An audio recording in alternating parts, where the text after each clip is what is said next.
Adapun nasihat yang pertama,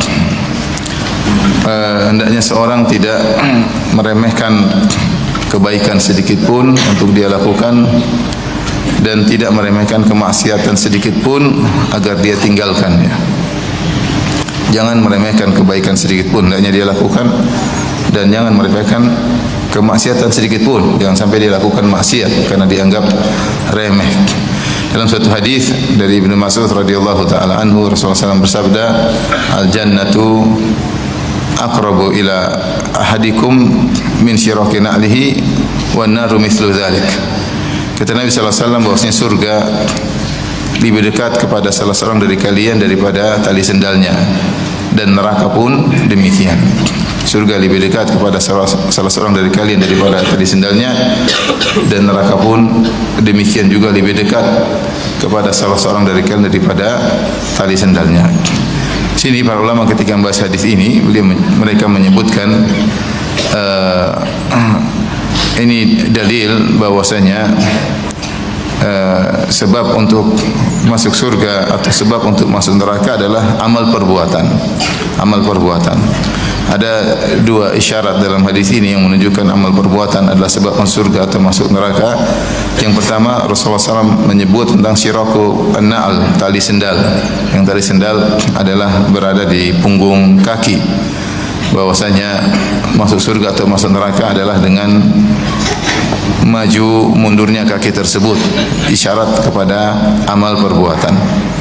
Kemudian yang kedua yang menunjukkan bahwasanya sebab masuk surga atau masuk neraka adalah amal, kata sebagian ulama bahwasanya hadis ini secara hakiki karena karena amal berada dalam tubuh manusia sementara tali sendal di luar tubuhnya, sehingga dengan demikian amal lebih dekat dengan seorang hamba daripada tali sendalnya, karena amal wasfun qaimun bil jasad, yaitu sifat yang berada di jasad orang tersebut, sementara tali sendal dia pakai, sehingga yang melekat dalam diri lebih dekat daripada yang dia pakai. Ini semua isyarat kepada amal perbuatan, apakah kepada tali sendal yang berada di kaki yang menunjukkan gerakan, ataukah amal yang berada dalam tubuh yang lebih dekat daripada tali sendal. Kemudian mereka menjelaskan amal-amal tersebut sangat mudah memasukkan surga dan juga sangat mudah memasukkan seorang dalam neraka. Maka ketika Rasulullah SAW mengatakan al-jannatu aqrabu ila ahadikum min syiraki na'lihi wal naru mithlu dzalik, bahwasanya surga lebih dekat kepada salah seorang dari kalian daripada tali sendalnya, dan neraka pun demikian. Mereka rata-rata para syurahul hadis mengatakan maksudnya adalah untuk masuk surga tidak susah-susah. Terkadang dengan amalan yang sepele Anda bisa masuk surga, dan untuk masuk neraka juga tidak susah-susah. Terkadang dengan amal yang maksiat yang sepele ternyata bisa masuk dalam neraka jahanam. Karena kita tidak tahu amal soleh mana yang Allah menurunkan atau mencurahkan rahmatnya kepada kita sehingga memudahkan masuk surga, dan kita tidak tahu juga maksiat mana yang menjadikan seorang dimurkai oleh Allah Subhanahu wa taala. Bukankah Rasulullah SAW bersabda, "Innar rajula la yatakallamu bi kalimatin la yulqilaha balan."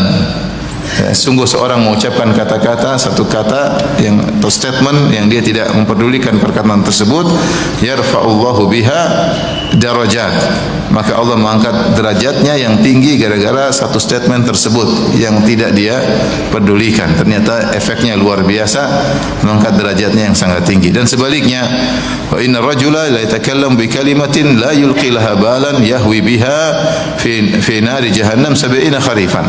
Dan sungguh seorang mengucapkan satu kata-kata yang dia tidak pedulikan akan kata-kata tersebut, dia menganggap sepele, ternyata menyebabkan dia terjerumus dalam neraka jahanam sejauh 70 kharif, 70 tahun, ya. Ini menunjukkan bahwasanya ada amalan-amalan yang kelihatannya sepele, ternyata Allah merahmati kita dengan amalan tersebut, dan ada amalan-amalan maksiat yang kita lihat yang sepele, ternyata Allah murka gara-gara amal maksiat tersebut. Yang menguatkan akan makna ini seperti dalam hadis bahwasanya ada seorang wanita yang masuk surga gara-gara memberi minum kepada seekor apa? Anjing. Ada seorang laki juga masuk surga gara-gara dia menghilangkan gangguan dari jalan. Ya, padahal amalan tersebut menghilangkan gangguan dari jalan adalah amal yang paling ringan. Rasulullah SAW bersabda, "Al-imanu bid'un sab'una syu'bah." Iman itu 70 sekian cabang. A'laha kalimatu la ilaha illallah. Yang paling tinggi adalah kalimat la ilaha illallah. Wa adnaha imatatul adha 'anil thariq. Dan yang paling ringan adalah menghilangkan gangguan dari jalan. Tapi Rasulullah SAW mengabarkan kepada kita ada seorang masuk surga gara-gara melakukan amalan yang paling ringan, yaitu menghilangkan gangguan dari jalan. Nah, kita tidak tahu amal mana yang buat, atau seorang tidak tahu amal mana yang buat seorang masuk surga. Oleh karenanya setiap ada kesempatan beramal soleh hendaknya dia lakukan, jangan dia sia-siakan. Maka jika tidak dia akan sepele, karena kesempatan untuk beramal tersebut tidak akan terulang lagi. Karena untuk beramal kita butuh waktu untuk bisa mengamalkan perbuatan tersebut, dan waktu ini tidak akan berulang. Makanya Rasulullah SAW mengatakan, la tahqiranna minal ma'rufi syai'an walau an talqa akhaka biwajhin taliq. Janganlah engkau meremehkan kebaikan sedikit pun, meskipun hanya sekedar tersenyum ketika bertemu dengan saudaramu, ya. Kata Nabi SAW, wattaqun nara walau bi syaqqi tamrah. Ya, walau bi syaqqi tamrah. Jagalah dirimu dari neraka jahanam meskipun hanya bersedekah sepenggal korma. Kita tidak tahu amal mana yang mendatangkan keridhaan Allah Subhanahu wa taala. Oleh karenanya, kalau ada kesempatan kita beramal, lakukan. Apa saja yang bisa kita lakukan, lakukan. Ada kesempatan baca Quran, ada senyum kepada saudara, senyum, ada berbicara untuk menyenangkan hati saudara, lakukan, ya. Ada kesempatan untuk telepon orang tua, telepon saudara, telepon kakak, telepon adik, lakukan. Ada kue sedikit berlebihan kasih tetangga, ya. Ada melihat di depan kita ada satpam, ada duit kasih aja, mau 5.000, 10.000, 2.000, ya. Tapi kalau antum kasih 2.000 dia bilang terima kasih. Tapi kalau antum kasih 100.000, makasih Pak Haji. Jadi apa saja yang kebaikan yang bisa kita lakukan. Anak-anak kita nasihati, istri kita ajak baca Quran, istri kita nasihati, apa saja.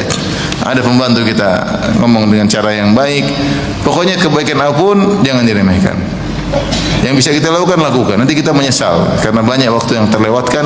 Ada kesempatan kita melakukan kebaikan dan kita tidak melakukannya. Jadi saya sebutkan, Rasulullah mengabarkan kepada kita ada seorang masuk surga gara-gara melakukan amal terendah, amal yang paling rendah, iman yang paling rendah, imatatul adha 'anil thariq, menghilangkan gangguan dari jalan. Namun gara-gara itu dia masuk apa? Surga. Maka urusan rahmat urusan Allah Subhanahu wa taala. Yang penting kita berusaha punya aktivitas kebaikan dan jangan kita sepelekan meskipun sedikit pun. Dan sebaliknya jangan sepelekan maksiat meskipun kelihatannya ringan. Wa tahsabunahu hayyinan wa huwa 'indallahi 'azim. Bisa jadi kau menyangka dia perkara yang ringan namun dia besar di sisi Allah Subhanahu wa taala, ya. Maka Rasulullah pernah mengabarkan, ya, ada seorang mengucapkan satu kata-kata dia tidak pedulikan, ternyata terjerumus dalam neraka jahanam. Rasulullah SAW juga pernah mengabarkan bahwasanya ada seorang wanita, ya, dakhalat imra'atun nara bihirratin habasatha, gara-gara dia mengekang fi hirratin habasatha, gara-gara dia mengekang seekor kucing hatta matat, sampai mati kucing tersebut. La hiya at'amatha, tidak dia kasih makan, wala hiya tarakatha ta'kulu min khashashalab, ya, dia tidak membiarkan kucing tersebut cari makan sendiri dan dia tidak kasih makan kucing tersebut sehingga kucing tersebut mati. Kelihatannya sepele, namun ternyata dia diadab gara-gara kucing tersebut. Oleh karenanya Rasulullah juga mengabarkan ketika bainama rajulun yamshi wa alaihi hullatani, ada seorang sedang berjalan kemudian memakai dua pakaian yang indah, dia ujub dengan pakaiannya tersebut. Id khasafallahu bihil ard, tiba-tiba Allah benamkan dia di dalam bumi. Wa huwa yatajaljalu fiha ila yaumil qiyamah, maka dia pun digoncangkan oleh Allah dalam bumi sampai hari kiamat. Sederhana, gara-gara punya baju baru, jalan sombong, tahu-tahu Allah benamkan. Maka kita tidak tahu kapan Allah murka gara-gara maksiat yang mana, maka jangan pernah menyepelekan maksiat. Nah, sekarang kita hidup di zaman yang terkadang kita menggampangkan amal soleh sehingga kita tidak melakukannya. Dan yang kedua, betapa sering kita meremehkan maksiat sehingga kita tidak ragu-ragu untuk juga melakukannya. Maka seorang yang beriman berhati-hati, segala amal soleh meskipun kelihatannya sepele, lakukan saja. Lakukan saja. Yang penting tulus, yang penting berusaha. Enggak tahu dari amal mana yang Allah ridhai, amal mana yang lebih ikhlas. Rubba amalin saghirin tu'azzimu niyyah.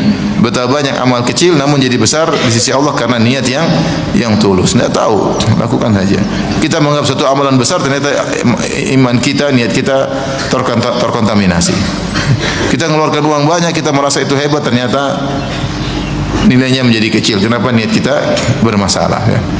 Oleh karenanya, nasihat untuk saya pribadi, kapan ada kesempatan beramal soleh, lakukan apa saja. Mau sedekah, mau senyum, mau bertutur kata yang baik, mau perhatian sama anak, perhatian sama istri, silaturahmi, punya kebaikan sama tetangga, ya, berbicara dengan menghormati orang lain, tidak merendahkan orang lain. Apa saja yang bisa kita lakukan, lakukan. Dan maksiat, tinggalkan, ya. Karena saya bilang di antara contoh maksiat yang digampangkan adalah maksiat melihat aurat wanita, ya, di medsos, di YouTube, di iklan-iklan, ya. Sehingga seorang saking terbiasanya melihat maksiat tersebut, lisannya tidak mengucapkan astagfirullah karena terbiasa. Apalagi sekarang musim politik, ya, semua orang suka nonton apa? Berita, dan berita-berita tersebut akan disampaikan oleh pembawa acara yang terbuka sebagian apa? Auratnya, entah rambutnya kelihatan, entah tubuhnya yang seksi, entah. Maka seorang bertakwa kepada Allah, kalaupun dia harus dengar suara, tidak usah nonton. Kalaupun harus, kalau enggak, alhamdulillah, mending tidak usah, ya. Betapa sering kita lihat pertikaian dalam dunia perpolitikan kemudian jadi kawan semuanya. Oleh karenanya seorang mengisi hari-harinya dengan beramal saleh sebisanya dan meninggalkan maksiat semaksimal mungkin.